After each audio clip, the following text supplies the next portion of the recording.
grab your beverages and turn up your interweb. It's time for the Dudes and Beer Fantasy Football Podcast.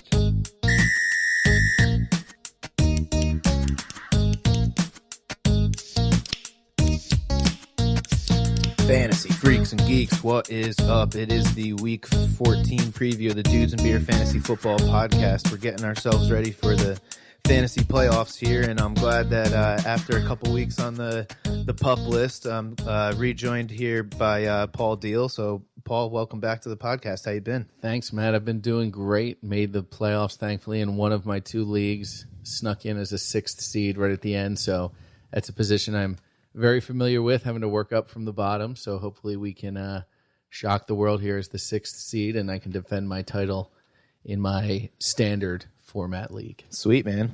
Well, I'm glad to have you back. We have, obviously, all the bye weeks are done, so we got another 16 games to preview here tonight.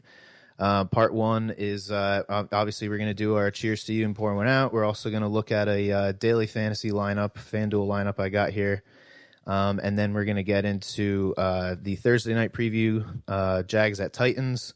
We're going to look at the other AFC South matchup, plus we got four other division matchups, AFC East and NFC East. So that'll be part one. Part two, we got a couple games, AFC North versus the AFC West. We got some NFC West versus NFC North games for you in part two. So we're going to start off here with our cheers to you, pour one out section. And my first cheers is going to Mr. Eric Ebron. 16 freaking targets last week without Jack Doyle. It seems like Eric Ebron is being used as like a number one wide receiver. It's pretty ridiculous. So he's... What a turnaround for his career, too. For real. Leaving Detroit, where he was always like this perceived disappointment. And then, it looks like they were obviously just using him wrong, or it was just a bad situation, and he just needed to get out of there. But he's been setting the world on fire with Indianapolis. And if you ended up drafting him late as like a tight end that there was no one left, good for you, because you got an absolute steal of a draft. You got to figure he was probably one of the last 3 or 4 tight ends drafted, if drafted at all. He's got to be in the runnings for fantasy MVP for sure. Especially in PPR leagues. I think it was 14 catches on those 16 targets, something like that, but it's ridiculous. That's like Zach Ertz numbers right there. My next cheers is going to Spencer Ware, who, he only had the 50 yards, but he did score a touchdown. He's taken over now for Kareem Hunt, who was cut and is now a free agent and not to be signed by anybody. And it's kind of like a story of redemption almost. Last year Spencer Ware got hurt and Kareem Hunt came in and lit the world on fire and kind of stole the job from Spencer Ware, and now it's kind of been given back to him by the football gods. So cheers to him. Hopefully he can finish this season out strong and keep this Kansas City offense flying high, because everybody's absolutely loving it in the fantasy community, seeing all these points being scored by the Chiefs. So it was nice to see them not take a step back with the loss of Kareem Hunt. And it's good that hopefully for the Chiefs team in general and the success that they can have as an organization in the actual season, looks like it won't be dampered by losing Kareem Hunt. Right. My next cheers is going to my man Keenan Allen. 19 targets last week. Freak of nature. Yeah, 4 straight games with a touchdown now after going, I think it was like 9 or 10 straight games without a touchdown after the first game of the season. Have him in a bunch of my leagues, so I was absolutely ecstatic. Last Monday night, I'm sitting there watching, and I have Antonio Brown and Keenan Allen in a full-point PPR league, and it was pretty ridiculous. Yeah, that's a good one to be a part of. Monday night, I think I put up like 70-something points. It was pretty awesome. It's funny. I don't know if I would consider the one touchdown that he had that bounced off of the 2 Steelers players first a target for him. It seems almost like Philip Rivers was targeting either the first or second Steelers defender he ended up throwing to, and then somehow the ball finds its way to Keenan Allen. So cheers to you. That would be an awesome job, to be the person that assigns a pass attempt who was being targeted on that one. Right. My next one, talking about targets, Jarvis Landry comes back. Finally, he gets 9 targets last week, the most he's had in 4 games. This is a dude that throughout his career, he needs that high volume. He needs that big target share in order to be good. And we saw it. He gave us a 100-yard game with his 9 targets. Unfortunately, the Browns were unable to get a win. So, it seems like there's a correlation there, and maybe something might have to change next year. But Jarvis was saying throughout all of Hard Knocks that he's a team player and whatnot. So let's see throughout an entire season of him getting less than what he's gotten in his career as far as targets go, if they can keep that man happy. He did have a sweet catch too. It was one of the nicest catches I've seen this year, coming across the middle. Baker threw like low behind him. He just threw his arm out, stabbed it, and then got lit up by 2 defenders, but was able to pull it in among the massive bodies. So it was a good catch. Hopefully that means that he's back and going to be producing if he's on your fantasy team, and you can maybe use him. Yeah. My last cheers is going to Tariq Cohen. 14 targets for a running back. Again, this is ridiculous. Such a weird week with scoring and looking back at the week throughout all the stats for every game and seeing these massive target numbers to particular players. It's very strange, but 14 targets turned it into 156 yards. He even threw a touchdown. He was great. So cheers to you, Tariq Cohen, the guy that I drafted in one of my leagues and cut you after week 5. So I miss you. Wanted to draft him, didn't get a chance to. Guy that drafts him, cuts him. I pick him up, cut him 2 weeks later. So I miss you, Tariq Cohen. Please forgive me. I guess lesson learned here. If there's one of those late round guys that you have a feeling about, ride it out until you have the feeling for a reason. Yeah, Let's exactly. Put it that way. It's just hard trying to find that balance of when to give up on a guy that you maybe drafted late that hasn't been producing earlier in the season, and looking at a guy in the waiver wire and thinking about what that person could do for the rest of the season. Waiver wire's tough, man, but that's what makes your team better. So Certainly is. I got one cheers to you for Tom Brady. Twom. He was finally able to eclipse the 1,000 rush yard plateau that he had been looking to get to. It only took you 20 years, Tom. Long time. He has close to 600 rushing attempts in his career for a whopping total of just north of 1.7 rush yards a carry. So Tom Brady, cheers to you for finally reaching your career goal of 1,000 rush yards. You can now officially be the GOAT. Yeah. Yeah, you needed that one last stat for sure. That's what he needed. He needed to be the triple threat. Speaking of the Patriots, I'm pouring one out to both of the Patriot running backs that we've been counting on over these past few weeks, James White and Sonny Michel. We saw the return of Rex Burkhead last week, and that can mean nothing but bad things for this Patriot backfield, especially looking at James Devlin's goal line work over the past couple weeks, couple touchdowns from him. So the Patriot RB carousel has returned.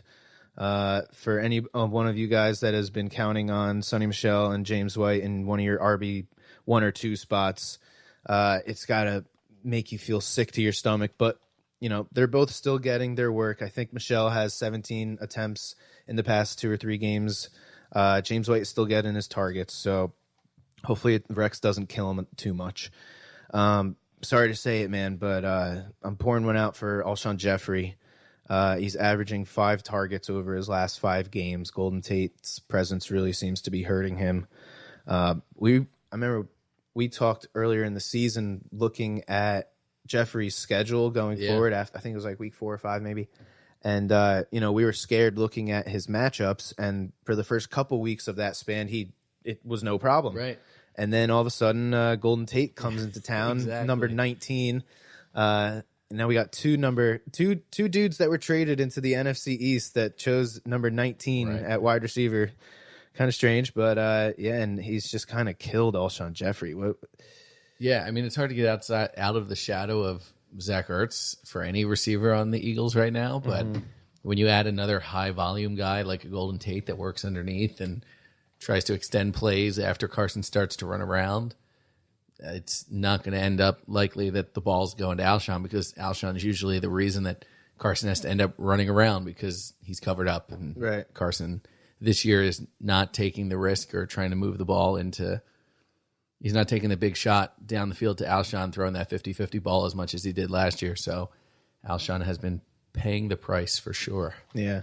Yeah, and especially now that they have an RB that they're willing to make a bell cow and give 20 carries a game, Ertz is going to get his targets. So, it's a struggle for them in Philadelphia to find that balance. But they've been winning, so hopefully. I guess it works. My next pour one out is going to Joe Mixon. Sucks for him. AJ Green goes down with this toe injury. He's out for the season. Andy Dalton goes out with a thumb injury. He's out for season. Bengals lose two of their top players to a thumb and a toe. But Mixon is probably going to see a stacked box every single play for the rest of the season.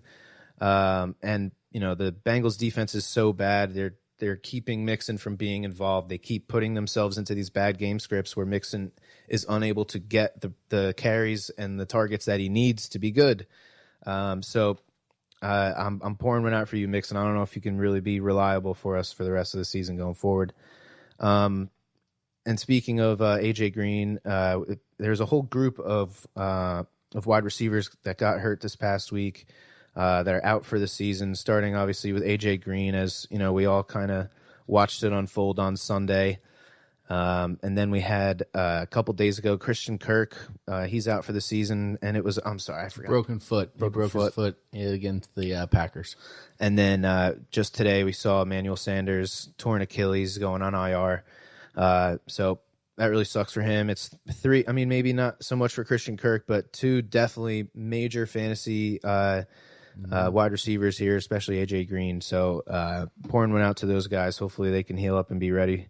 I had a buddy that a couple weeks ago traded Antonio Brown he traded Antonio Brown for Kareem Hunt, and then he traded Zeke Elliott for AJ Green.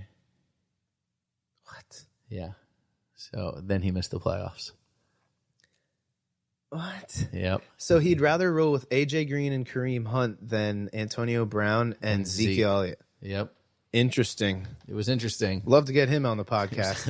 a bold strategy that did not pay off for him. Oh my God, that sucks. Holy shit. Ooh, holy crap. All right, my last cheer or pour one out is to Julio Jones. Only 2 catches. Definitely the bust of the week among all the top wide receiver 1 RB1s. Apparently he was dealing with some kind of hand issue, but still, it's Julio Jones. You got to catch more than 2 passes, bro. Come on. So I'm pouring one out to you, Julio. Moving on here, we're going to look at my FanDuel lineup for the week. The overwhelming, theme of this list here, I think, is value plus matchup. So at quarterback, I'm going Phillip Rivers for 8,300.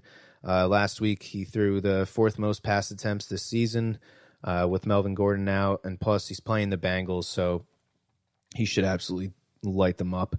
Aaron Jones for 7,500. He's playing he's got a top 3 running back matchup for the week, so I'm riding him high. I've been riding him all season. Then my RB2, I got Samuels with the Steelers. He comes in, and another guy that maybe we should have mentioned in the pour one out section with James Conner out. Samuels is only $4,600 on FanDuel. I know probably a lot of people are going to be playing him, but the value of a starting running back for under $5,000 is just too good to avoid. I'm going to move down here to. I'm going to leave out the wide receivers for right now because I want to just keep going with the whole value thing so you can see what that does for you when you look at your wide receivers. So at tight end, I'm going David Njoku. He's got the best tight end matchup of the week, 5,300. I think Baker's going to come out and try and, prove that last week wasn't, or the weeks before last week weren't a fluke, and that, he really is this consistent and this good and worth that draft number 1 overall pick. My defense this week is the New York Football Giants. They're $3,500 and they get to play Mark Sanchez. So enough said to me. And then, like I said, what that does for me going with all these value picks at RB and tight end and defense. It allows me to take Michael Thomas, Antonio Brown, and Keenan Allen as my 3 wide receivers. Not too shabby. Keenan Allen 7,900 with 19 targets last week, as we mentioned. Again, Melvin Gordon was out. It was a season high for targets for him. He's playing the Bengals. They should kill it again. Michael Thomas, he's got this awesome matchup with the Bucs. I feel like he's due for a big game. It's been a couple games in a row now where the Saints have kind of tried to, spread the ball around, and they've done it, as except for last week. So maybe they try and come back after that embarrassing loss last week and just say, this dude was getting 13 targets a game for a reason at the beginning of the season. We need to get this dude going again. And then obviously Antonio Brown, his matchup with the Raiders, and plus no Connor, he should see another 12 to 15 targets like you saw last week. It was 13 targets for him. So that's 3 of the probably top 6 or 7 wide receivers right now. So I got all 3 of them in my lineup. And then in my flex, I was able to stick Cortland Sutton for 5,600 with Manny Sanders going on IR and with Demaryius Thomas gone. Their tight end is hurt. Cortland Sutton is by far and clearly their number 1 option there. He's going to be seeing the most attention most likely throughout the rest of the season. But, they got rid of Demaryius Thomas for a reason. They believed in this dude's talent. So he has his opportunity now to really put his name on blast for sure. It would help me out if he had a big game. So he's the one guy I actually stayed patient with that I had a good feeling about. That you drafted early. Oh, yeah. Nice. Well, drafted late, but held on that's to right. him. Sorry. Yeah. Screwed that up. All right. Let's move on to our Thursday night football game. So we got the Jaguars going to Tennessee to play the Titans. Both of these teams coming off of a very ugly win. The Jags won this game 6-0 against the Colts. Actually, it wasn't all that ugly for Titans fans. It was definitely ugly for me being a Jet fan. The Titans came back and won in the fourth quarter against my Jets. 2 really good defenses here. I haven't seen the lines for any of these games, but if I'm a betting man, I'm taking the under because this is 2 really good defenses. Plus, we got Cody Kessler as one of the starting quarterbacks. So there's no one on the Jaguars that you can start right now, in my opinion, except for Leonard Fournette. And even that's not all that great of a matchup for him this week. But, he's somebody that you've been patient with throughout all these injuries and going in and out of games and a freaking suspension. He's well rested. You can say that for sure. Yeah, he's definitely got fresh legs. He's returning from that suspension, and I feel like he's really the only one you can start. Although T.J. Yeldon came in, led the team in targets last week, the Titans allow the 4th fewest receptions and the 2nd fewest receiving yards to running backs. So to me, Yeldon is the 2nd best option on this team, but the matchup's just not good enough for you to start a not so great PPR pass catching running back, in my opinion. The Titans, same thing. There's really only one guy I see worth playing, and that's Corey Davis, and specifically just because he's the number 1 receiver there. The Titans are going to have to do something to move the ball. So we saw last week he was able to get that game-winning touchdown. He's not someone that I'm particularly comfortable starting, but if you have him, if you've been riding him, he's probably the only one in this game that you can play. We did see Taywan Taylor have a pretty nice game last week. Caught 3 of 5 targets for 100 yards. He was used on a bunch of deep throws. I don't know if that's something that the Titans are gonna try and focus on throughout the rest of the season, or if it was just a matchup that they saw against the Jets, because the Jets cannot cover the deep ball, along with a lot of other stuff they can't do.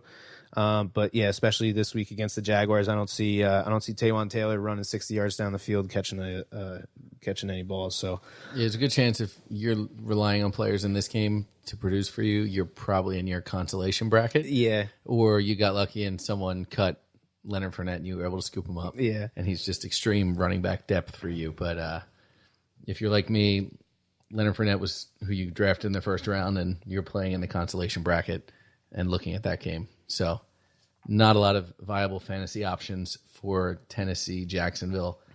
Moving on to Colts, Texans. Yep. As our next game here. Looking at it from a Colts perspective first, the Texans have a pretty good defense, fantasy speaking. They don't give up a ton of points to a lot of players.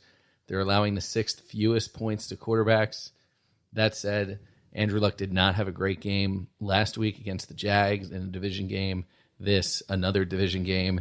if the Colts want to have any chance of catching the Texans, this is where they really have to turn it on. Yep. Last time they played the Texans, Luck did have a big game. He threw for 464 yards and 4 touchdowns in that game that went to overtime. Oh, dear. So it's hard to do that against the same team twice. This is the second time they're playing them. We'll see what it turns into for Andrew Luck. They also are allowing the 10th actually, most points to tight ends. Right. So with Jack Doyle out, we talked about Eric Ebron earlier on. He's a target machine for that team. Super valuable tight end because there's really not a lot of valuable tight ends out there aside from Zach Ertz, and probably now Eric Ebron is the number 2. Mm-hmm. So if Eric Ebron's on your team, you're definitely starting him. And I think you could probably roll with Andrew Luck if that's who your quarterback has been, because this is a game that he's really got to produce if they're going to have a chance of making the playoffs. Big playoff implications on the line for the Colts in this game. Yeah, that was a bad game for him last week, but I mean, he's been on such a tear all season. I feel like you gotta ride him out, you know. Yeah, I have a tough time with their receivers, the Colts receivers this week, just because Luck does move the ball around so much.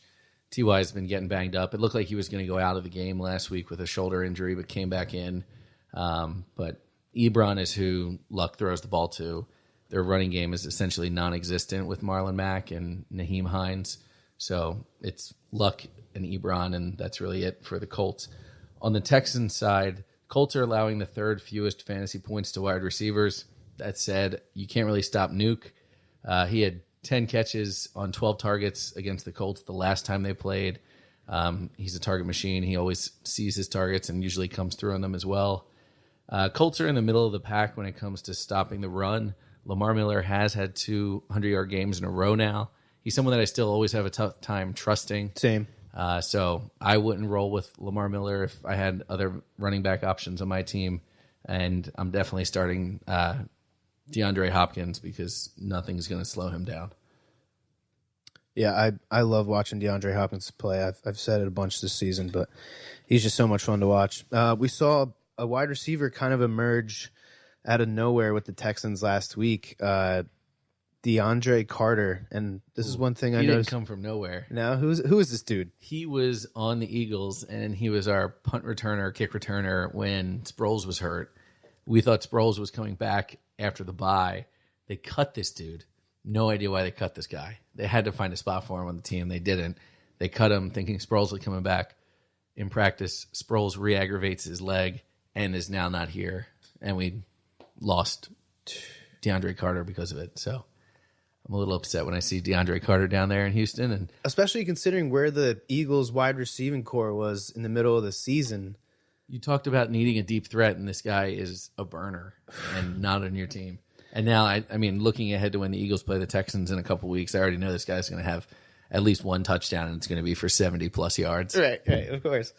Yeah, I mean, he caught 6 of his 6 targets. It was only for 32 yards, but, I mean, it seems like the Texans, you know, they lose Will Fuller, and then all of a sudden they get Demaryius Thomas, and this and Kiki Kuti emerges, and now all of a sudden this dude DeAndre Carter. It's like the Texans just, I feel like they just keep getting better every single week. They keep winning. It was like 8 or 9 straight games. Wins. Yeah, they're going for 10 this week. It's pretty remarkable what they're doing, to be honest. And looking at Deshaun Watson, I mean, last week he threw the most pass attempts since week 6.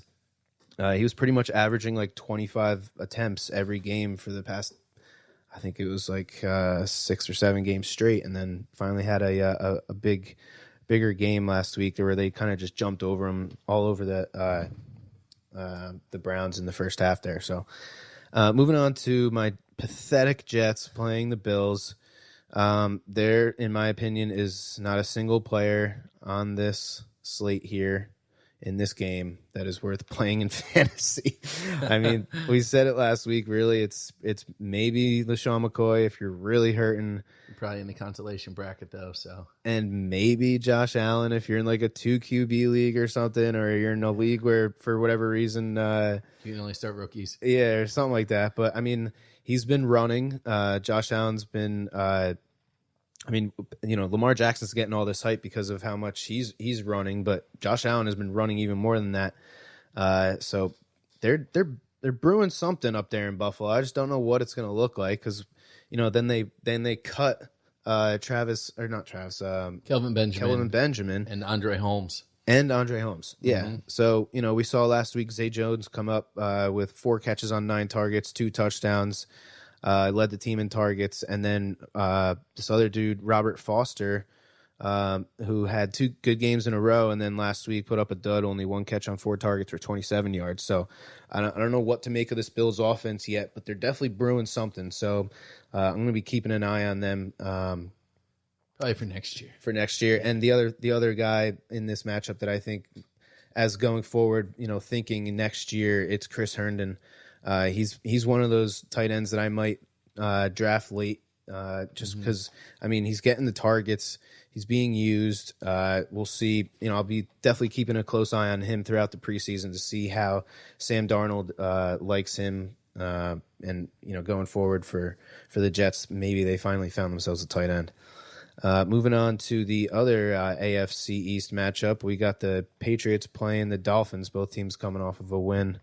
Yeah, this will be an interesting one down in Miami. From the Patriots' perspective, the Dolphins are allowing the 9th most points to running backs and tight ends. We talked about it a little bit earlier. Now that Rex Burkhead's back, the way they use James Devlin, what does that mean for the backfield? James White had a huge game against Miami. Actually, James White and Sony Michel when they played Miami the first time back in week 4. James White had 68 receiving yards, 44 rushing yards, and 2 touchdowns, a receiving and a rushing touchdown. He's also continuing to lead the team in targets. He led them last week in targets, so he's going to get his target share when it comes down to things.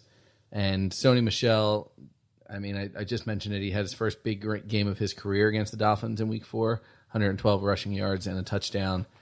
I think now that Burkhead's back, that's probably who I think will get eaten into the most. I think James White is still going to be used on 3rd downs and in the red zone as that dual threat, but we're just going to throw it to him and let him make someone miss in the open field. Looking at Gronk from the tight end side, because they are letting up the 9th most points to tight ends, he's seen 11 targets since his return. Those aren't really Gronk-type numbers yet, but I think you're starting to see him get phased back into the offense. In 12 career games against the Dolphins, he does average around 61 yards a game and has 8 career TDs in those 8 games. So I think he is a good matchup when you look at who the Dolphins have on defense. Gronk is one of just those coverage buster type guys. And I'm not really looking at any of the Patriots receivers here. Maybe Edelman is a flex just because of the targets he sees. Tom Brady, another one to consider. Not really looking at what the Dolphins' numbers are here, but Tom Brady in 32 career games against the Dolphins has 60 touchdown passes and averages close to 230 yards a game. So I think the bosses of the AFC East take care of business when it comes to this game against Miami. There's not really anyone I like on the Dolphins side of things. Patriots give up the 6th most points to opposing tight ends, but I couldn't tell you who the Miami tight end right now is besides Gesicki, and he really hasn't lived up to some of the hype he had pre-draft. Yeah, I thought that dude was going to be awesome. Yeah. He's doing like windmill dunks, and he's a tight end. So, yeah, everyone thought he was going to be this crazy good receiving tight end. Really hasn't done much. And then, we can talk about Kenyon Drake and Frank Gore all year long, but it's fantasy playoffs. If you're looking to play a Dolphin this week, you're probably in a consolation game. Yeah. The one thing about the Patriots backfield, it seems like the guys have their roles, at least the first 2 do. We saw Sony Michel last week. He was in the 4th quarter killing the clock. We still saw 9 targets go to James White. He's going to get 5 or 6 carries, and he's going to get 7 to 8 targets every single game. I feel like it's just, I really hope that Rex, he had 9 touches, so he had 7 attempts and two catches, 2 targets. So I just really hope that number doesn't keep going up, and I really hope that the combo of him and Devlin doesn't start eating into that red zone work for James White, because I feel like James White kind of needs that work, because you can't really count on his rushing numbers, really. Right. You just hope that he pops one for a touchdown. Yeah, you just got to worry about those other guys when it comes to vulturing touchdowns from White and Michel. The one thing about Kenyon Drake, and I said this last week too, or maybe it was 2 weeks ago, He had a good matchup when it comes to defenses defending pass catching running backs, and he's got another one here. The Patriots allow the 4th most receptions to running backs, so I don't know if that's maybe one thing that you can kind of look for if you're that person sitting there trying to find a way to get Kenyon Drake into your lineup. But yeah, I'm with you. I would avoid him if you can, just because the Patriots, we say it every week, they take away what you do best. And I think at this point, the one thing that maybe the Dolphins do best is throw the ball to Kenyon Drake. Yeah. It may only happen 6-7 times a game, but and last year, less than that, actually. Last year, towards the end of the season, too, the Patriots went down to Miami. I think it was a Monday night game, or maybe Thursday night. It was prime time, and the Dolphins ended up beating them, and Kenyon Drake went off, had a huge day. So I don't think the Patriots let that happen twice in a year. So I could see them definitely relying on shutting down Kenyon Drake, and I don't know what the Miami offense is going to do from there. Yeah, I have a cousin, my aunt and uncle. They live up in the New England area, and they always joke. We always joke around because I'm a Jet fan, they're a Patriots fan. Always joke around how the Dolphins are just this pesky team that they always find a way to beat you at least once. Mm-hmm. Maybe that is the one. If they have a kryptonite, the Patriots, it may be the Dolphins. So we'll see what happens in that game. It could very well just be one of the another bulldozer game by the Patriots where they just trample everybody. Moving on to a NFC East matchup, we got the Giants at the Redskins. Redskins this came into the week with their second-string quarterback. Left the week with their third-string quarterback. We saw Colt McCoy break his legs. Now they have 2 quarterbacks on IR with broken legs. Broken right legs. They both broke their right legs. Yeah. It's kind of strange. I mean, Alex Smith, there was no arguing whether or not his leg was broken. It was confirmed broke. I could have diagnosed that, and I did.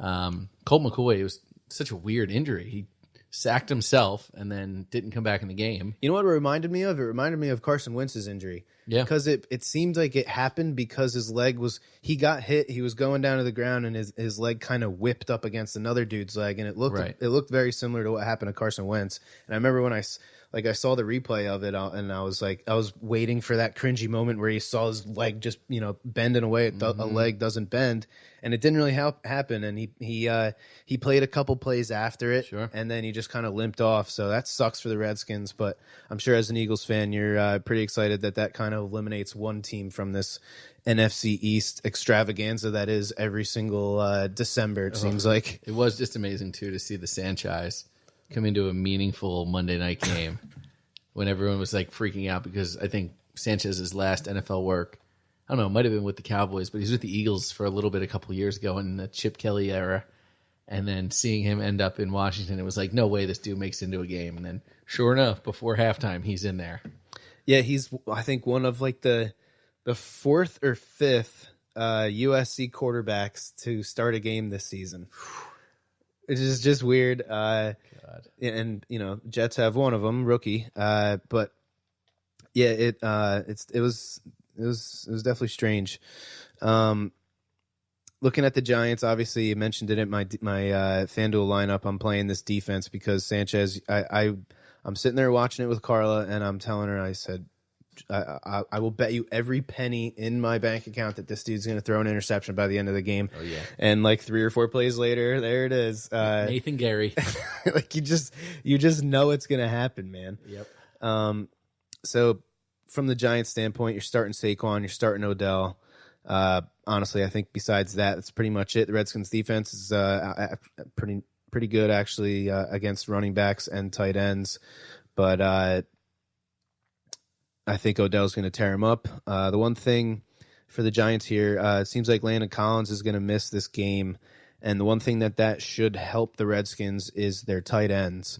Mm-hmm. So I would start Jordan Reed. I would start Vernon Davis if you really, really had to. But, with Landon Collins out, I think that kind of just takes away any defense against tight ends that the Giants have. What do you think about Chris Thompson? That's one guy I'm interested in. Now he's coming back from injury. Yep. I mean, the Eagles game was really his first game back, and they didn't utilize him as much, but I think their game plan just went out the window, losing Colt McCoy. he's the pass catching threat that they have. Yeah, we saw last week Jamison Crowder finally returned and Chris Thompson finally returned. So, yeah, I mean the Redskins they're kind of shot working with a third string quarterback, but at least they're getting some of their playmakers back. You know, they'll have a group of NFL skill players to actually go out there with Mark Sanchez and to try and at least put up a fight. I mean, Adrian Peterson's going out there to play. That dude doesn't take plays off. So if you're the Giants defense, you can't just expect to show up and get the win. You're gonna have to tackle this dude. So, but yeah, I mean, I think you can get away with playing Crowder and those tight ends and Adrian Peterson if you really have to. But I think I would stay away from Chris Thompson just until we see whether what this offense is going to look like. I mean, there's only a couple weeks left anyway, so we're going into week 14. This is the third to last week in fantasy seasons, unless you're insane, you play in week 17. But I mean, yeah, I think I would. And Chris Thompson's probably on the waiver wire anyway right now, so I think you can give him another week just to see what the offense looks like going forward. Fair enough. Last game of part one here, we got your Birds playing at the Cowgirls. Big game for the Eagles this week. Big game for both teams. This is really, I think, NFC East bragging rights. I think whoever wins this game wins the NFC East. Probably. I mean, both teams have a couple more losses in them. The Eagles have a tough schedule. Cowboys are going to have to play the Colts after the Eagles, who have looked good at times. So both teams have a tough schedule moving on after this one. But the NFC East, you really just have to win the divisional games to make the playoffs at this point. So 9-7 might get it done, and we'll see what happens here. Dallas shut down. This is not a surprise to anyone. The number 2 offense in the league last Thursday against the Saints. And they've had extra time to now prepare for the Eagles in this game that's going to decide who is first place of the NFC East. They're allowing the third fewest points to wide receivers. So I don't know what I'm going to do with an Eagles wide receiver if I have him on my team. Aguilar led the team in targets last week with 8. Golden Tate had 7. We already poured one out for Alshon Jeffrey, who is averaging 5 targets. He had exactly 5 targets last week. Dallas is allowing the 5th fewest points to running backs. Josh Adams on the Eagles, they finally started to use him. They've given him 20 touches the past 2 weeks. He's gone over 80 yards the past 2 weeks. I don't know what I'm doing if I have Josh Adams. They're allowing the 8th fewest points to quarterbacks. Last time the Eagles and the Cowboys played, Carson threw for 360 yards and 2 touchdowns. So that passing defense that they have really didn't slow him down. So if I have Carson Wentz, I'm most confident in rolling with Carson Wentz when it comes to the quarterbacks in this game. They're middle of the pack against tight ends. The Dallas defense is. Ertz is a machine. He's your tight end one of this season. And Carson throws to him almost to a fault. So why not? Yeah, seriously. Last time he played Dallas, Ertz had 14 receptions, 145 yards, and 2 touchdowns. Oh, it was that game. Yeah. So the Cowboys are really going to have to key on Zach Ertz here. I'm sure they definitely don't want to let that happen again. Maybe that opens things up for the Eagles wide receivers like Golden Tate, Alshon Jeffrey. We can hope if we're Eagles fans. But Carson Wentz, Zach Ertz, those are the guys I'm completely confident in still playing in this matchup. Josh Adams and the Eagles wide receivers are where I'm really going to have to look at the matchups of other guys that I have on my team. From the Cowboys side, the Eagles defense played pretty well last week, but it was against a third-string quarterback. Yes. So take that for what you will. They're allowing the 5th most points to wide receivers, and Amari Cooper has absolutely shined since coming over with the Cowboys. Mm-hmm. So if Amari's on your team, I'm most likely playing him. Michael Gallup's an interesting one. He's probably not a fantasy starter for you, but he's just someone I wouldn't be surprised to see maybe come down with a deep pass for a touchdown, especially if it's a double move. There's definitely an Eagles cornerback that will bite on that. There's probably 6 guys on the bench that will bite on the double move when it comes to the Eagles secondary. They're middle of the pack against stopping the run, so the first time they played Zeke, they really couldn't do anything to stop him. The Eagles have always tried to pride themselves on stopping the run, but this year has not been like last year. They're really giving up a lot of rush yards to teams, and it's only grown over the past couple weeks. Just look back at Adrian Peterson ripping off a 90-yard rush Longest of his career, by the way. So I'm proud to say we can give AP the Hall of Famer. A 34-year-old running back. 90 yards. 90 yards. Basically untouched. There was some cornerback, I think it was Cravon LeBlanc, came flying in, just bounced off his leg. And then LeBlanc actually got back up and almost ran him down. If he had another 20 yards, he probably would have caught him. But AP had essentially gone the entire field at that point. So And LeBlanc, he's one of those backup Yeah. defensive backs that you guys had to bring in emergency, right? Oh, yeah. He was selling beer in the stadium a couple weeks ago, and then everyone got hurt, and they said, hey, can you try and cover this guy for us? Go get run over by Adrian Peterson. Yeah, right. Oh, man. Eagles are also allowing the 10th most points to fantasy quarterbacks. Dak, to me, isn't doing enough to warrant starting him. He's been borderline just pedestrian during this win streak that they've been on. I think he's managing the games well. He's not really taking care of the football well, which I think is eating into his fantasy numbers with all the fumbles he's had in the past couple weeks. But I'm not looking at Dak as someone that's going to be a player, a quarterback I rely on to get through the first round of fantasy playoffs here. Yeah, for me, it's Zeke and Amari, and that's pretty much it. Mm-hmm. And Wentz and Ertz, obviously. All right, so that is going to do it for our part 1 of the Week 14 Dudes and Beer Fantasy Football podcast. Me and Paul are going to take a quick break. We're going to come back, and we're going to finish up part 2, so come back with us.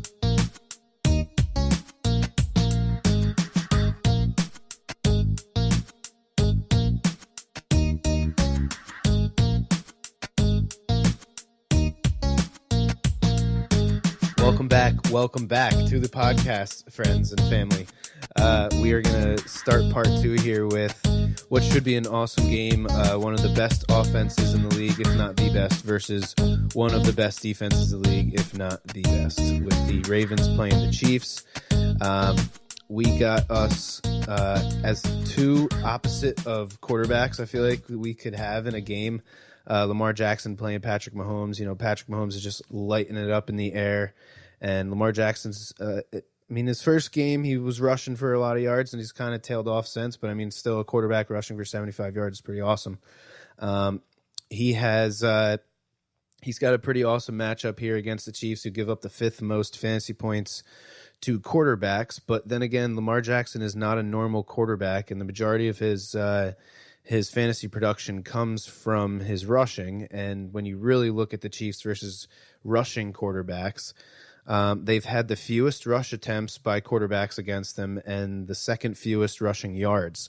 So I don't know if it's just, what happens when you play the Chiefs and you're constantly down and you have to keep up and you have to throw the ball and you have to do this, or if it's just really the Chiefs, they defend quarterbacks coming out of the pocket better than everybody else. But you got to think too who Andy Reid has had as his quarterbacks in the past. He might know a thing or two about mobile running quarterbacks, looking at McNabb and Mike Vick at the point of his career. That's a really good point. Mahomes is mobile to a point. Alex Smith has always been praised as being the sneaky athletic mobile guy. So yeah, maybe there's some Andy Reid helping the defense out, saying what to look for from running quarterbacks. But yeah, who says Andy Reid can't help out the defense? We'll see. Yeah. The next guy for the Ravens that I like is Gus Edwards. The Chiefs are giving up the 3rd most fantasy points to running backs. However, again, it's just this Ravens offense is just such a weird, interesting situation that they have there. If they're down early, I don't see Gus Edwards getting another 21 carries like he got last week. But you can't ignore the matchup, and the Ravens have been killing people in time of possession. So that's obviously the way you want to go up against one of these high-powered offenses is, keep the ball longer than they have it. And the way you do that is you run the ball. So I see Gus Edwards having a good game. The only other player for the Ravens that I can muster up the spirit to start if I really, really had to would be Michael Crabtree. We've obviously seen John Brown just completely tail off since Lamar Jackson has stepped in, and Willie Snead's, almost guaranteed 8 points a game in fantasy leagues at least, has disappeared. So I think the only reliable option for the Ravens as far as the pass game goes is Michael Crabtree. Looking to the Chiefs, obviously it's Mahomes, it's Tyreek Hill, it's Travis Kelce, and now with Kareem Hunt out of the league, it's Spencer Ware. 4 big-time players that you should feel comfortable playing any other week, but this week it's a different week for them. They're playing the Ravens, who are giving up the fewest fantasy points to running backs and wide receivers, and they're giving up the second fewest fantasy points to quarterbacks. So don't expect these massive numbers like you saw from Travis Kelce last week. 168 yards on 12 catches, 2 touchdowns. Patrick Mahomes threw 4 touchdowns last week. So don't expect that this week. And Tyreek Hill had a pretty bad game last week. 1 catch on 6 targets for 13 yards. He was out-targeted by Chris Conley. 1 catch ain't going to do it. He had 1 really bad drop on a deep throw. And then there was another one where Mahomes just kind of missed him. So they couldn't really connect last week. And I don't see it happening this week either. So I'm tempering expectations. Obviously, Tyreek Hill is such an explosive player. You can't sit him. And same thing with Travis Kelce. Same thing with Patrick Mahomes. Just don't expect him to win the week for him this week. Yeah, this game is at Arrowhead, but I mean the one thing people always say is defense travels, and that's Baltimore's strong suit. So we'll see what crowd noise does to a young Lamar Jackson. But I think Baltimore's defense will be just fine. And I would temper my expectations for some of your big playmakers in the Chiefs. He seems just like I don't know if it's, he just seems too cool where it's like it feels uncomfortable, or if he's just, he has this weird feeling towards the media maybe because of, some of the things that were written about him, whether or not he can actually play quarterback or if he's just another one of these dudes that can only run, blah, blah, blah. But he just seems like I don't know. It seems like the moment can't get too big for him. I don't know. I really like him. I think he's going to be great, man. Why don't we move on to the Bengals playing at the Chargers? The Bengals bring their absolutely putrid defense over to Los Angeles. Yeah, and I mean, I think we alluded to this a little bit earlier when we poured one out for Joe Mixon, but there's not a lot of people on the Bengals here that are going to be relevant at all from a fantasy perspective. Chargers defense is really across the board in the middle, statistically speaking, from a fantasy world lens, but Tyler Boyd, Joe Mixon potentially are your really only fantasy options on the Bengals. If the Bengals want to have a chance of winning this game, they got to keep Phillip Rivers off the field, so look to Joe Mixon to potentially have a lot of touches early, but again, I still think they're going to fall behind, and that's where Joe Mixon usually enters and loses touches to Gio Bernard, because they have to be passing the ball, and they like Gio in those passing situations. Yeah. Tyler Boyd now is the de facto number 1 target and number 1 receiver that the Bengals have. He saw 8 targets last week. I couldn't even tell you who the starting quarterback is for the Bengals. Jeff Driscoll. So good luck, Jeff, with Melvin Ingram and Joey Bosa bearing down your neck. And then you look out and you see Casey Hayward over there just shutting your best receiver down. Kevin King running around back there too. Bengals will likely be trailing and relying on the passing game a lot here. So if you're getting a lot of garbage time yards out of Tyler Boyd, that's a stressful situation to put yourself in for fantasy playoffs, but that might be the only chance you have when it comes to Bengals players. I mean, 8 targets. You mentioned Gio, you mentioned Tyler Boyd. They both led the team in targets last week with 8 targets. You can't really get away from that opportunity. We've said it so much throughout the season.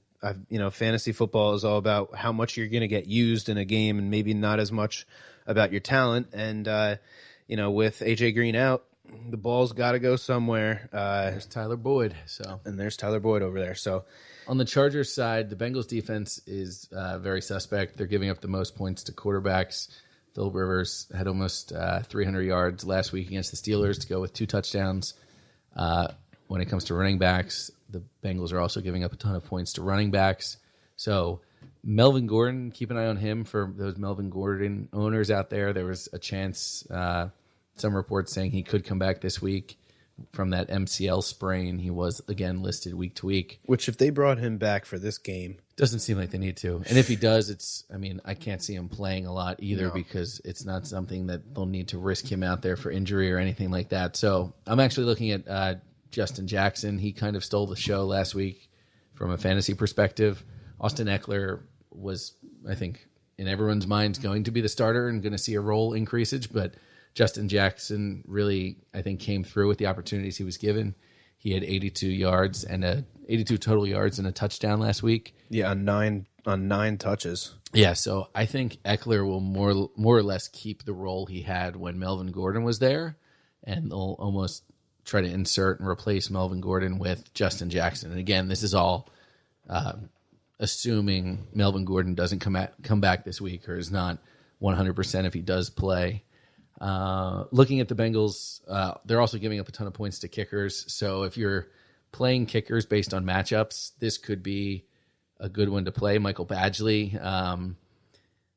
The Chargers have the 6th highest scoring offense in the league. They're playing a terrible defense. So if you're looking for home, just points at home, Michael Badgley might be a good kicker to play this week.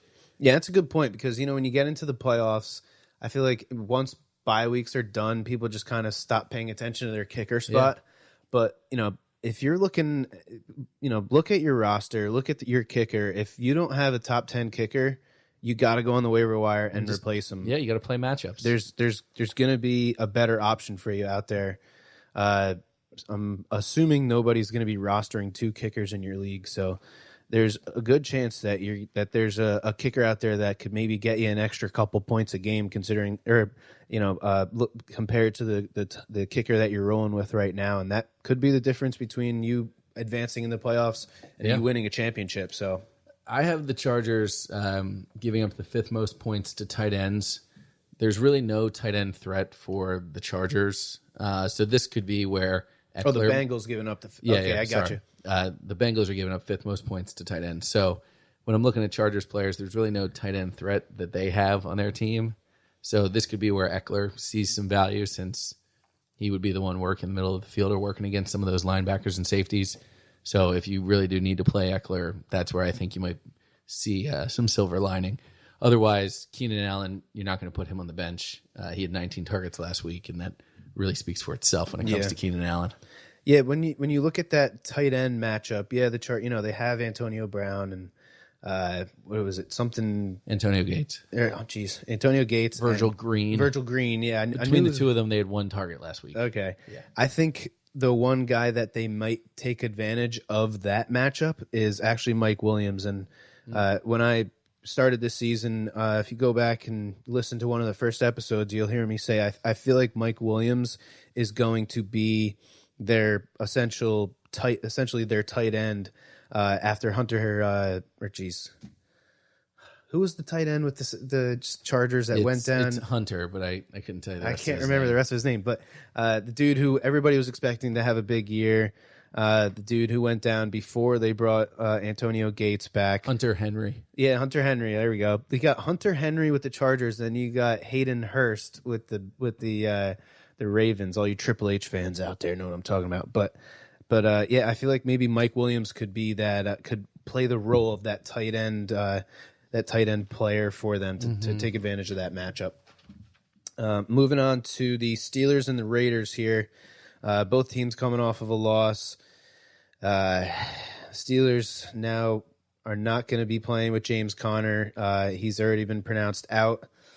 He had a really good game last week before he went out with the 2 touchdowns, but now we're going to see he obviously is not going to be playing, so we're going to see the backup Samuel and Ridley are going to be getting all the running back work. Samuel will be starting, but it seems like they're going to be splitting work there. If you look at their usage throughout the season, I think Samuel has been more so used as a receiver out of the backfield than as an actual runner.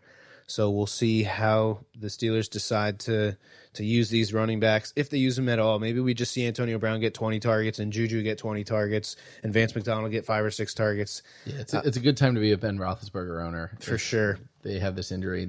We were talking about it earlier before the podcast that in December you usually see the Steelers start to lean on that running game, and in years past it's always been Le'Veon Bell.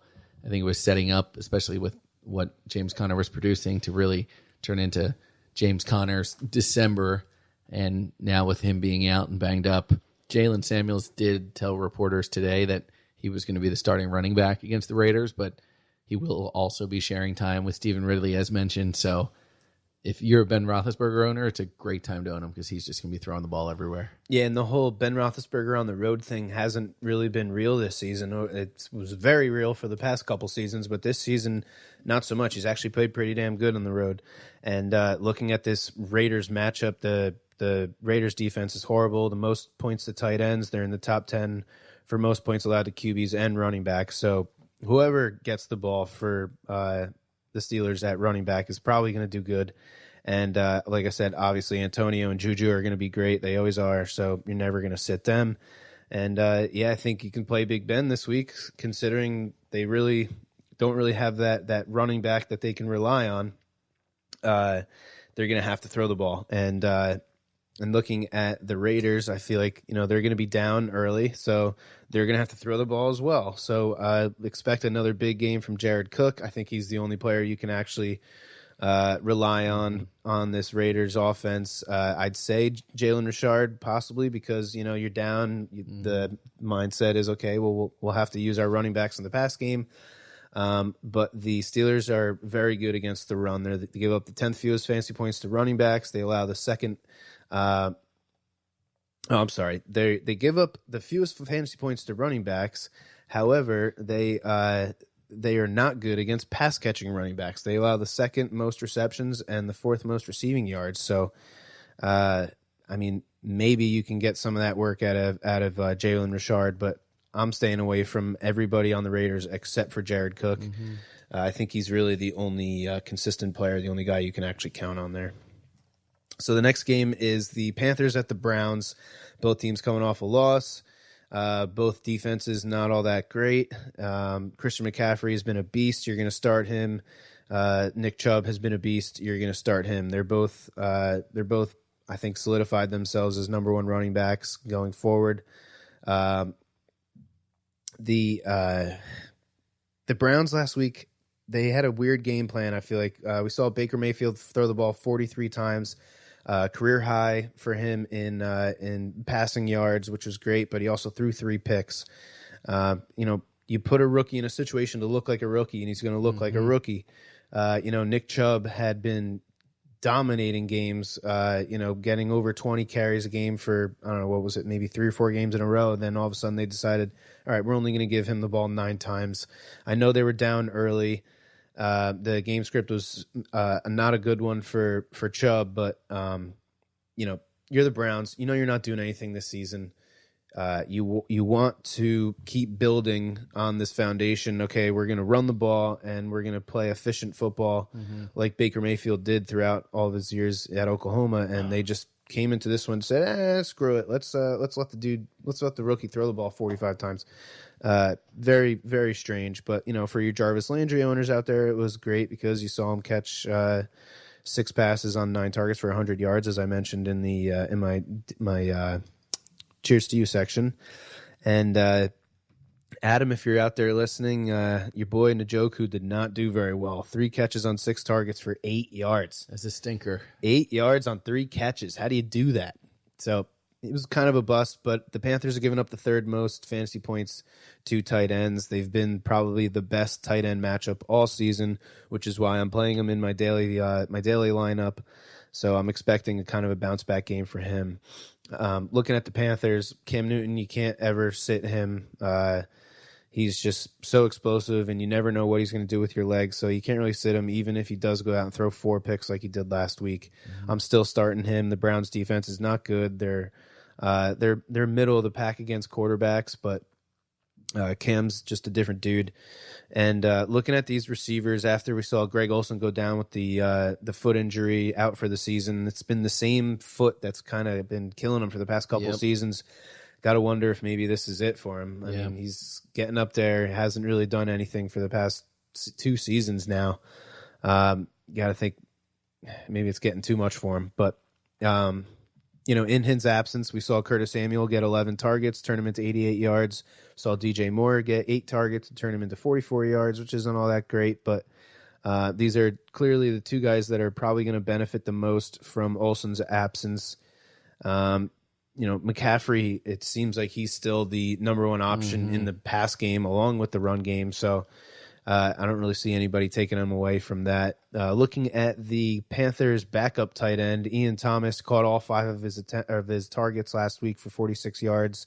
Didn't look all that bad, and the Browns give up the 8th most fantasy points to tight ends. So if you're one of those dudes that's been, or one of those people, I shouldn't say dudes, if you're one of those people that's been rolling with Greg Olsen and you need a tight end really bad and you can't really see anybody on the waiver wire that you're willing to roll with, throw Ian Thomas in there and maybe he was can... pretty serviceable too at the beginning of the year when Greg Olsen went down with that foot. So, I mean, who knows? Anything can happen in fantasy playoffs. If you've been rolling with Greg Olsen, you obviously haven't been counting on the big tight end portion. Spot, right? Yeah. So, I mean, you can't really lose there. Moving on to the Broncos and the 49ers. You got anything else you want to add about that Panthers-Brown game? Actually, it should be a pretty interesting game. The Browns have played actually well at home. They've been trying to put on a show for those fans that still show up. Those diehard Brownie fans. Unbelievable. The dude who helped us with our Christmas tree was actually a Brownies fan, and I was talking to him, and he's like... Did he drive out there for the Victory beer fridges being opened up? I don't think so. But he was just saying how he hasn't been this excited in years, and he's like, we finally got what seems like a good quarterback. We got a running back. We got we got playmakers on defense. So I feel, I'm happy for you. If there's one fan base that's probably suffered as much as my fellow Jet fans, it's got to be the Browns. Moving on here to the Broncos playing at the 49ers. We saw Emmanuel Sanders torn Achilles out for the season. That pretty much leaves the fantasy options on the Broncos to Phillip Lindsay and Courtland Sutton. Phillip Lindsay, another awesome game, 20 touches, just about 160 total yards and 2 touchdowns. I actually saw a stat earlier on the NFL Network. Phillip Lindsay has averaged, I think it's 6 yards in a carry, which is the highest for a rookie running back since like 1970 or something like that. And he was undrafted. Undrafted, and he grew up in Denver. It's so cool, man. Like that's awesome one story. You gotta love when you see stuff like your running back, same thing, right? Oh yeah, he grew up Josh Adams, 20 miles from the stadium or something in the suburbs just outside of Philly. That's awesome, man. You got to pull for those dudes for sure. Yeah, because I mean, I remember saying it halfway through the season. It was the first game that I actually sat down and watched of the Broncos, and Phillip Lindsay. And you hear that if you listen to a lot and you watch a lot of football stuff, you hear the term "shot out of a cannon." This dude looks like he totally is shot out of a cannon, dude. It's ridiculous. Especially if you just focus on his helmet too. He's got the hair coming out the back of it. It's like plus the Broncos emblem kind of looks like and it being cold in Denver now, you have you see the breath. You can the breath. Yeah, it's pretty awesome. And as we mentioned, with Sanders going down, Courtland Sutton is the number one there. It looks like he's going to be the number one going into the future too, because with a torn Achilles, you ain't going to see Emmanuel Sanders ready for opening day in September of 2019 for sure. So they did pick up Andre Holmes today off of waivers. So I mean, I don't expect him to do anything relevant fantasy wise, but Courtland Sutton is still who I'm looking to and relying on actually in my fantasy playoffs. And he had a nice catch last week, going up over 2 defenders, pulling one down. So he definitely has the ability. I just hope they can give him the chances to put it together. Yeah, we finally saw the game that I feel like everybody's been waiting from him since Demaryius Thomas was traded. Got the 7 targets for 85 yards and a touchdown, and like you said, he looked great. So hopefully he can keep it going. This 49ers defense is a good matchup for him. They give up the 3rd most fantasy points to wide receivers. So things are looking on the up and up for him for sure. So have to keep an eye on Courtland Sutton going into next season. Maybe he's one of those guys that we see kind of vault up the ADP scale from last year to this year. Looking at the 49ers, Nick Mullins, holy crap, man. He threw the ball 48 times, 30 completions for 414 yards and 2 touchdowns.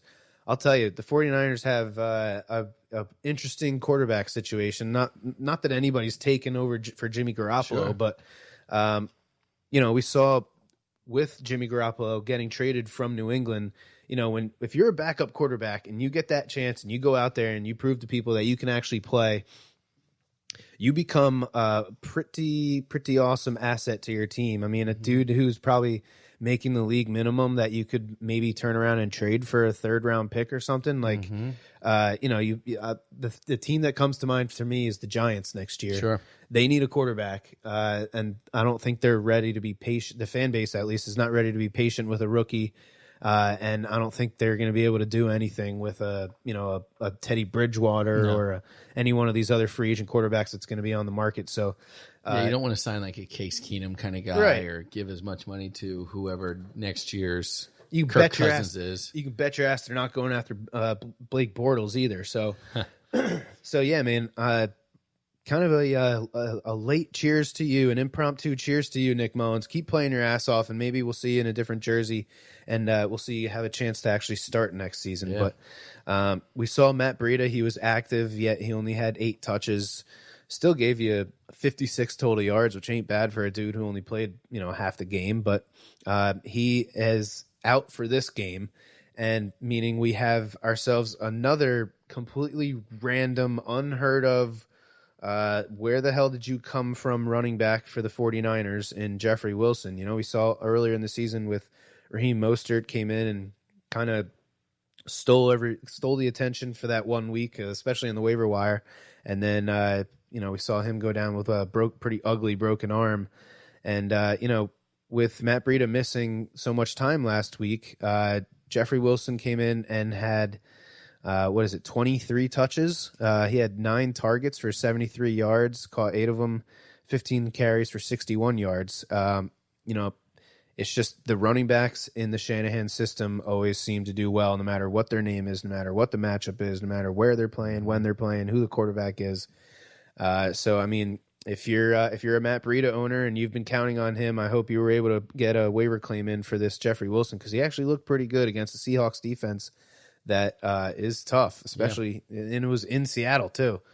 So definitely looking at him in this matchup. Broncos, they're not good and they're not bad against anything really. They're in the middle of the pack against every one of these positions.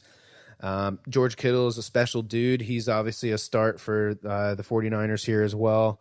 And if we see another week of no Pierre Garçon, and even to me, if Marquise Goodwin plays, I think this dude, Dante Pettis, has kind of, become someone that you can actually look at, going forward. If you're one of these dudes that, we have what, 3 or 4 wide receivers go down this week with season-ending injuries. So, there's going to be people out there looking for wide receiver help.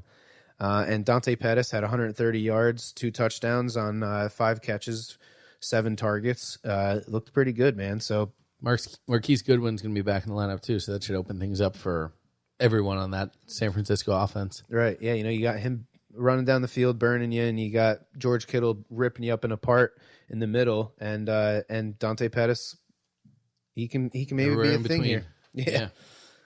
Moving on to the Lions playing at the Cardinals. This is a real fun game if you are interested in fantasy playoffs, but actually not really, because I'm not looking at any players really for fantasy relevant impacts. Starting with Lions players first, the Cardinals are allowing the second most points to fantasy running backs. Kerryon Johnson is still out with that knee injury, so you're really looking at. He's been pronounced out for this game? He's still not practicing, okay. So it doesn't look like he's going to be playing this week. You can monitor it closely, but. If you're questionable all week, doubtful. If you're questionable all week and you don't practice on Wednesday, that's pretty much means you're not going to play. Yeah, so it doesn't look good for Kerryon Johnson. So that means LeGarrette Blount would be the starter for at least the running game. He only had 1 target last week, and he didn't catch the ball. So Theo Riddick is your passing option here. This is a game I think that should be close, so it's not like game script is going to warrant Theo Riddick being in all the time.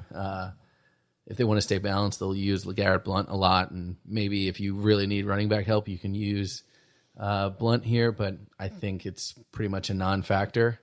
Cardinals are also allowing the fewest points to QBs, and they just shut down Aaron Rodgers at home, so obviously they backed that stat up.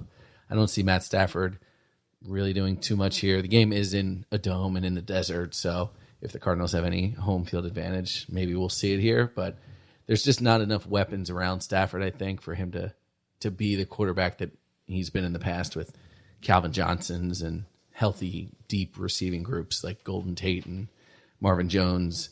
So a little worried about Lions offensive starters here. On the Cardinals side, Lions are giving up the 10th most points to fantasy running backs, but I don't know where David Johnson was last week. Wasn't in the end zone. Was unfortunately vultured for 2 touchdowns by Chase Edmonds, who was still drastically outtouched by DJ, but the touches that matter are the ones that go for touchdowns. So Unfortunately for David Johnson owners, we did not get those last week. I wouldn't say Chase Edmonds is someone I would go run out and scoop up off the waiver wire, but outside of running back, I don't know. Outside of David Johnson, I don't know which player on the Cardinals I would look at starting here. I still don't trust Larry Fitzgerald. Josh Rosen isn't doing anything, and now Christian Kirk is hurt. So if anyone was using Christian Kirk or trying to rely on him, he's on IR and done for the season. So David Johnson owners, if you have him, this is potentially a good matchup to try and put him out there. It is a home game, so hopefully they try and utilize him in front of the home crowd. But otherwise, not a lot of fantasy players for playoff implications in this game. Yeah, the Lions' run defense has gotten a lot better since they got Damian Harris. They've been slowly. They were like in the top 3 or 4 as giving up the most fantasy points to running backs, and they've slowly, gradually each week kind of fallen to the next slot down. Last week they played Todd Gurley, so that didn't help their averages at all. But nope. But yeah, man. The thing I'm hoping we see here is with Christian Kirk going out, I hope the Cardinals just say, you know what, we're not winning anything this season, so why don't we just, this is Larry Fitzgerald's, he's only got 4 more games left if this is really his last season, so why not just throw him the ball 15 times and just let him, it's at home, it's in Arizona, let's send him off right, I guess. That would be amazing. That would be cool. The interesting thing to me for the Lions here is Bruce Ellington came in. He led the team in targets, 10 targets. He's kind of taken that short-range hot receiver role that Golden Tate left behind when he was traded. I think Bruce Ellington is playable only in PPR leagues just because he's pretty much averaging 5 yards a catch. He's not really he seems like the Cardinals version of Nelson Aguilar. Yeah. Just kind of catches the ball and gets tackled. Doesn't really do any. The yak is not there. We'll say that. And then we saw Levine Tululu, if that's how you say it. Tololo. It seemed like it was just the game plan for them to attack the Rams defense in the middle.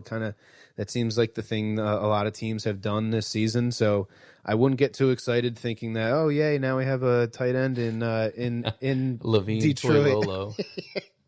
Yeah, I think it was just a one-hit wonder for him, for sure. Moving on, speak of the Rams, we got the Rams playing at the Bears. Rams coming off of that win against the Lions. Bears just couldn't finish it against the Giants. They almost had that a pretty ridiculous fourth quarter where they were, what was it? They were down 14, I think it was, and they came back, tied it up right at the end of the game with a Tariq Cohen touchdown to Adam Shaheen. And then, in the overtime, they weren't able to finish it out, but they need Trubisky back very badly.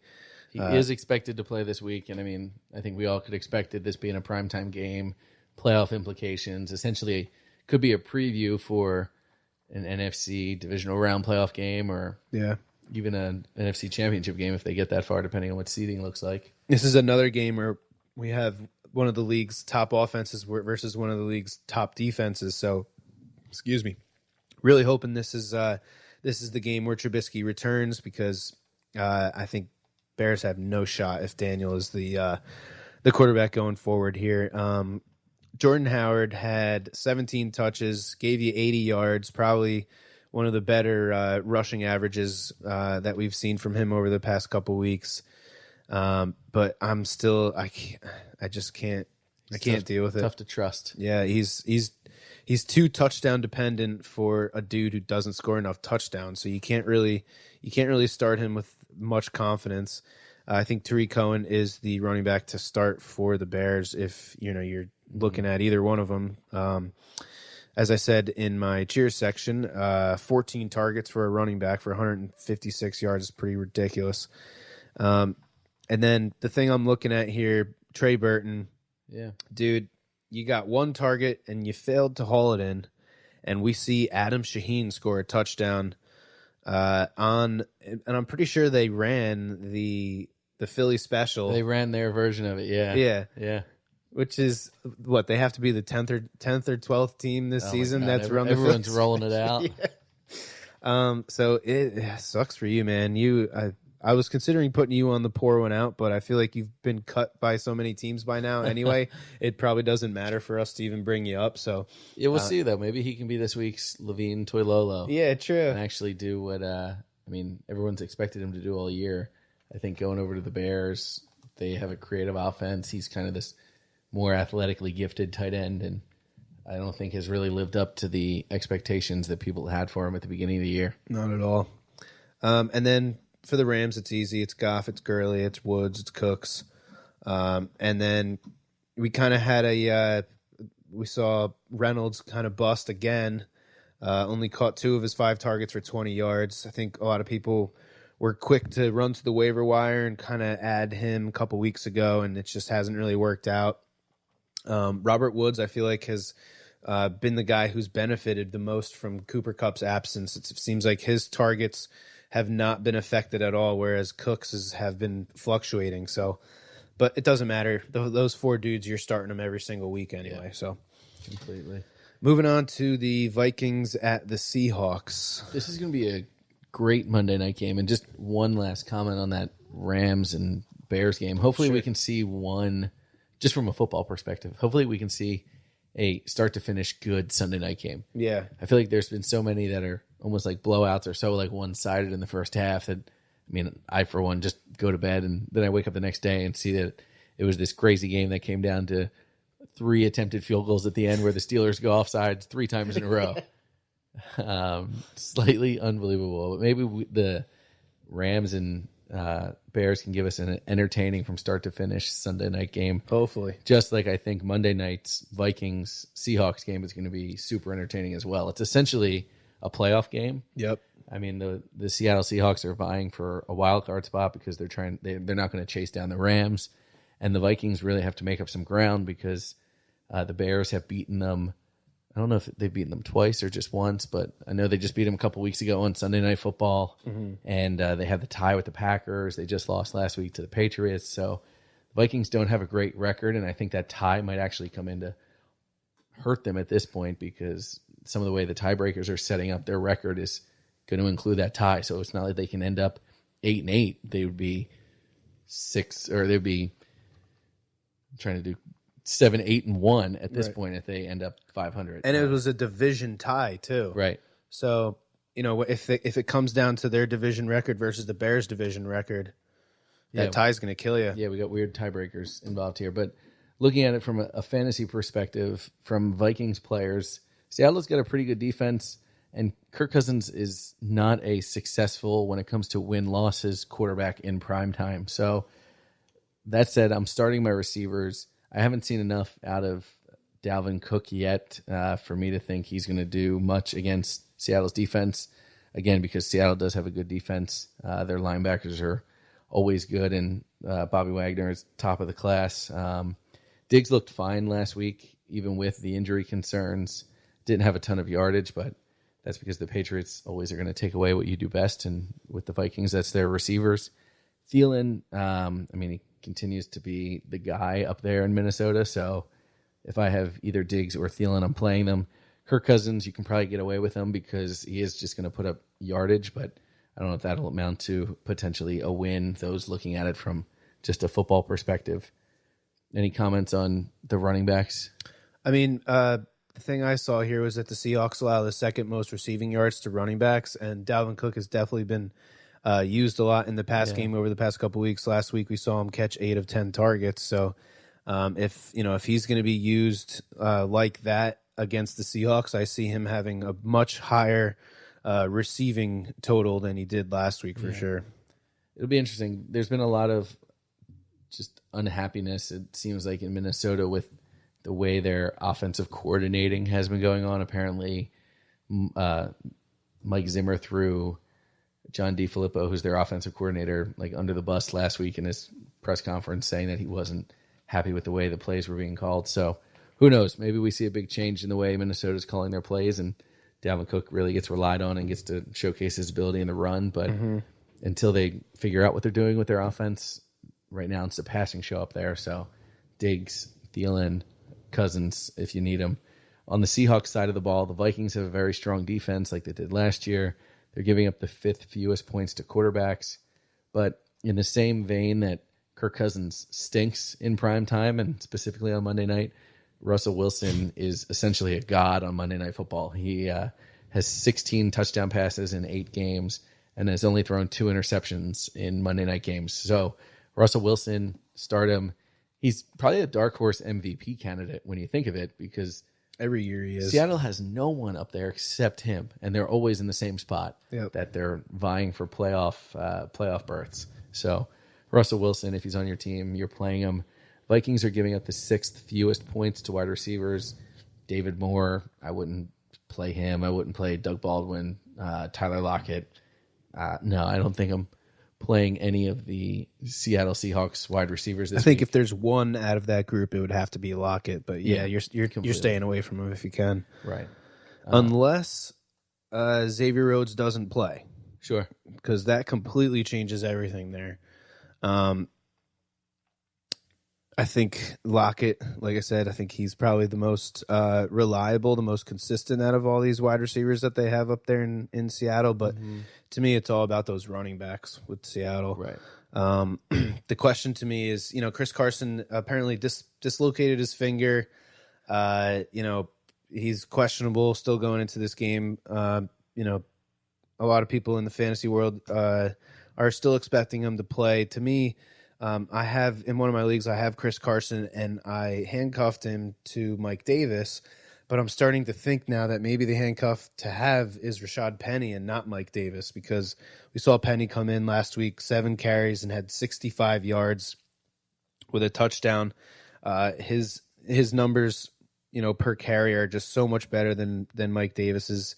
And Mike Davis, I think, only had like 4 or 5 touches last week. So I'm worried whether or not maybe I need to rethink the handcuff situation in that league, because if Chris Carson were to miss, this is a team that runs the ball overwhelmingly the majority of the time, and if one of those running backs goes out, then Penny, if Carson goes out, then Penny and Davis should have a pretty awesome game. So yeah, for anyone out there considering Rashad Penny, it's almost a shame Seattle is in the playoff contention that they are in, because otherwise, if they're out of it, the same way we're talking about the Cardinals, just throw every pass to Larry Fitzgerald and let him get as much stats as he can before he retires.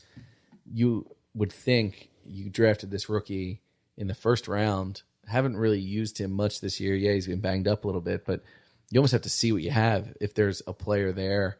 So, I mean, since they are in the middle of a playoff race, I still think they'll do this committee and go with the hot hand, and it's the detriment to all of us fantasy players that they'll be doing that, and we have to try and figure out who the hot hand is going to be. But I mean, I think Rashad Penny is one of those guys that has shown talent and shown ability this year. So whether he does anything relevant for fantasy playoffs or we all keep him in the back of our minds for next year, that's what I think Rashad Penny has become.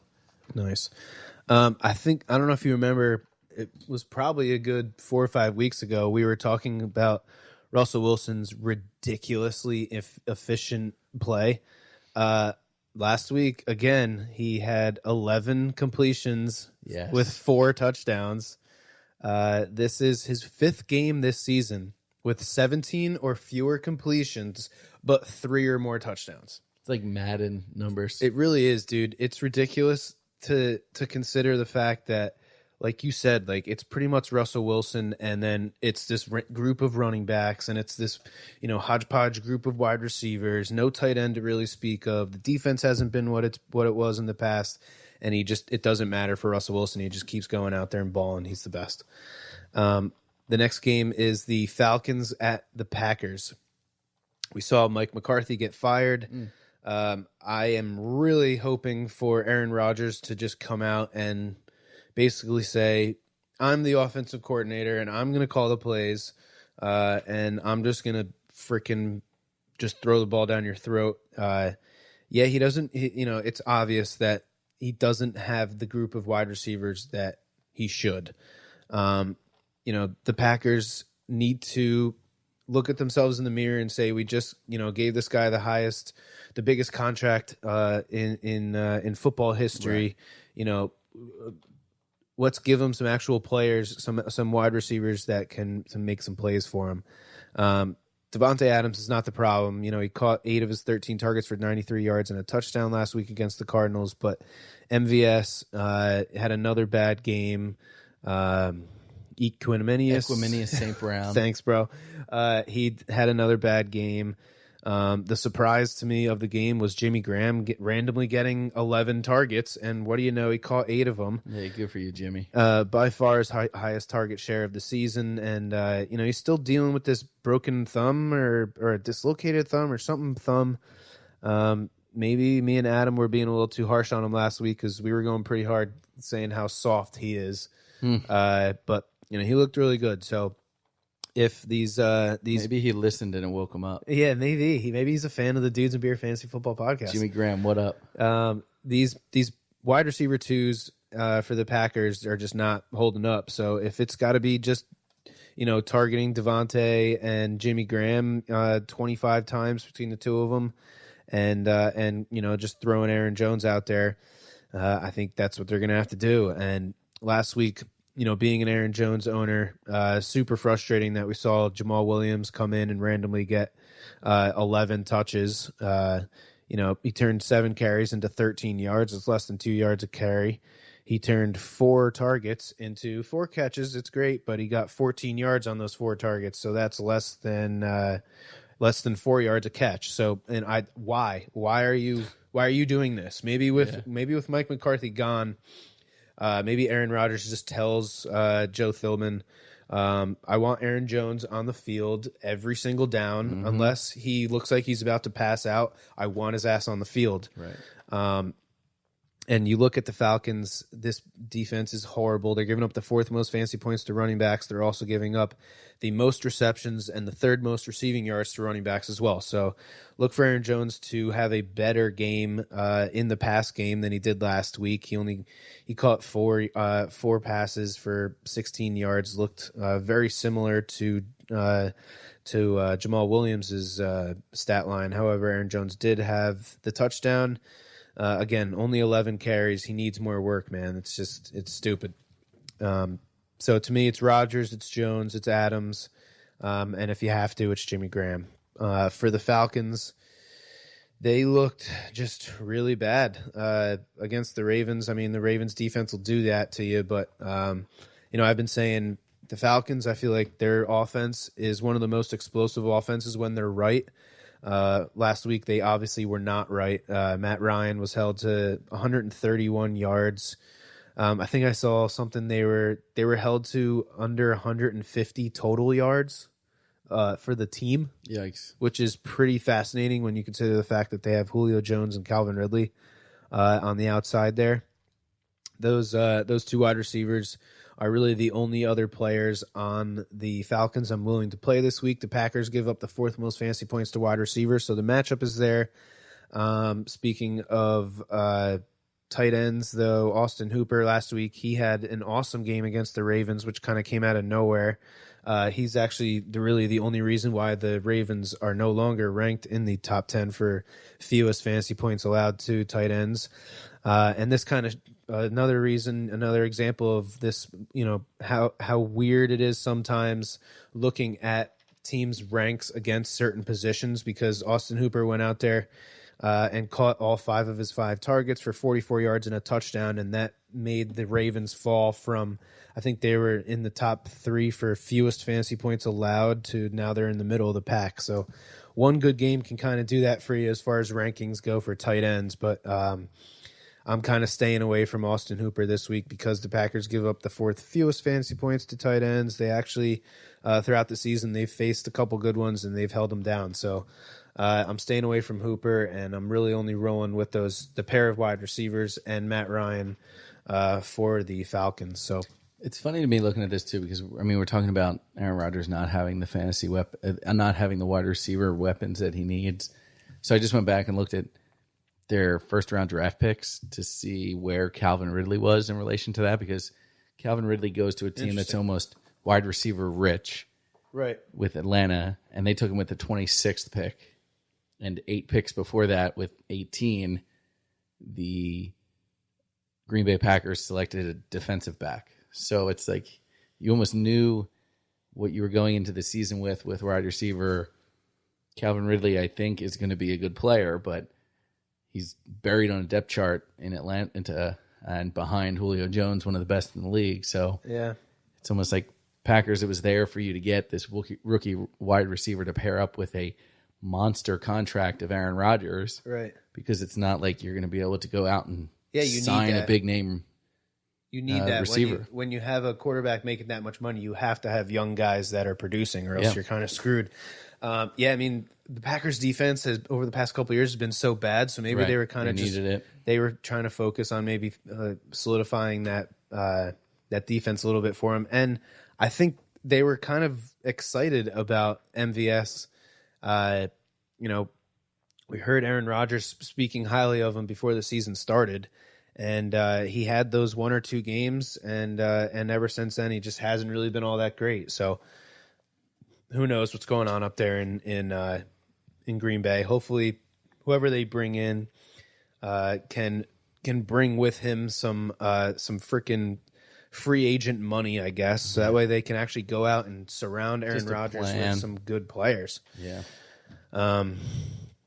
Moving on to our last game of the episode here, we got what should be a barn burner in the Saints at the Bucks, a good old-fashioned NFC South slugfest. It at least was the first time. I mean, this was, I think, the surprise of the year in the beginning of the season when the Buccaneers beat the Saints in New Orleans.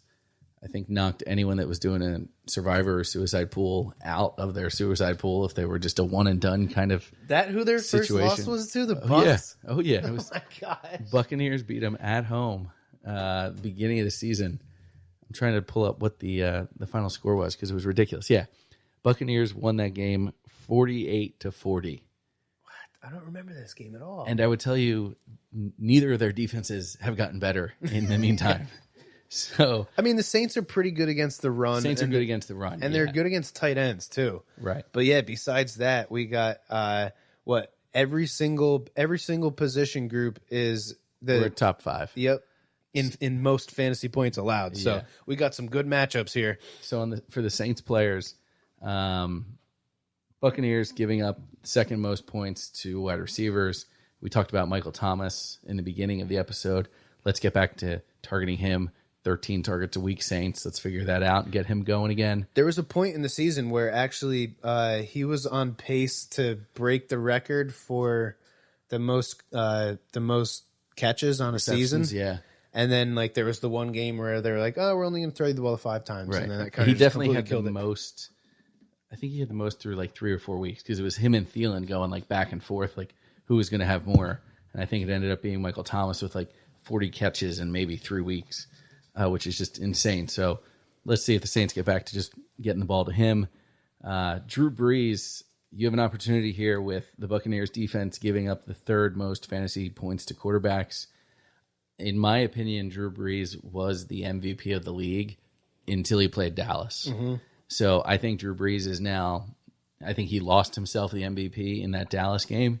He needs, in my mind, if he wants to win that award, go out and have a really big game against the Buccaneers here and really just continue to play the way he was playing before he went down to Dallas and stunk it up. That interception he threw at the end of the game, that's not a Drew Brees type pass. No.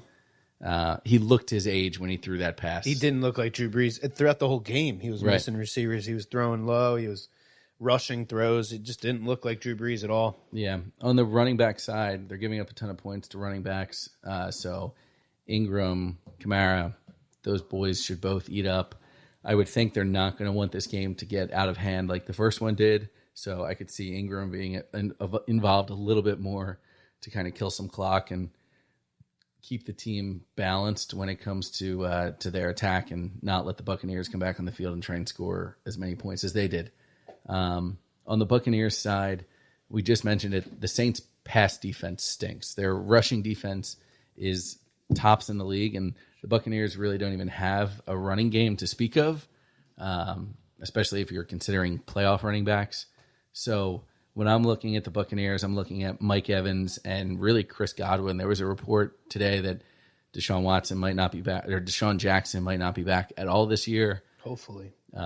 Chris Godwin has looked great on the outside. Adam Humphries has really come on strong in the slot as well, and he has a good relationship with Jameis Winston. So we'll see what Jameis can do in this game, really. He didn't play in the first matchup, so the only real difference here is now that it's Jameis being in the game, so I think that'll add a lot. Saints are giving up a lot of points to quarterbacks. We'll see if Jameis can find the magic that Fitzmagic had at the beginning of the season. This game is at home for the Buccaneers, so we'll see if Jameis can work the ball deep to his receivers. Chris Godwin had a lot of just receptions and targets last week. I think Mike Evans is still their big play guy. Going to see the targets, but also going to be the one hitting on the deep shots. And then Chris Godwin's going to be the one working the middle of the field. But both should see a lot of targets. Both should have plenty of opportunities. And, I mean, Jameis might even be worth a start in daily fantasy or a playoff game. Yeah, I was actually considering playing him in that lineup just because, like you said, the Saints are just not very good against quarterbacks and that combo of quarterbacks, wide receivers. Yeah, I don't know. It just seems to me this combination of Evans, Godwin, Humphreys, and Brate seems to look better than the Evans, Jackson, Godwin, O.J. Howard combo did. Mm-hmm. I mean, they were putting up points, but it was sloppy football. Winston last week had another clean game, 250 yards, 2 touchdowns, second straight week with no interceptions. He also gave you another 48 yards rushing. So, I mean, that's another 5 points on top of it. It's said it so many times. It's just so hard to get away from those guys that give you that extra little bonus in rushing.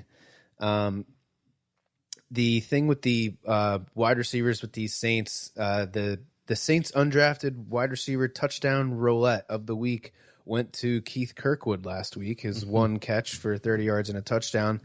Was really hoping for Traquan Smith to return and prove that he was going to be that reliable wide receiver too for the Saints, but he failed to catch his only target of the game. I don't know if he's still hurt. I don't know if they're just trying to get everybody else involved or what the hell the Saints were doing.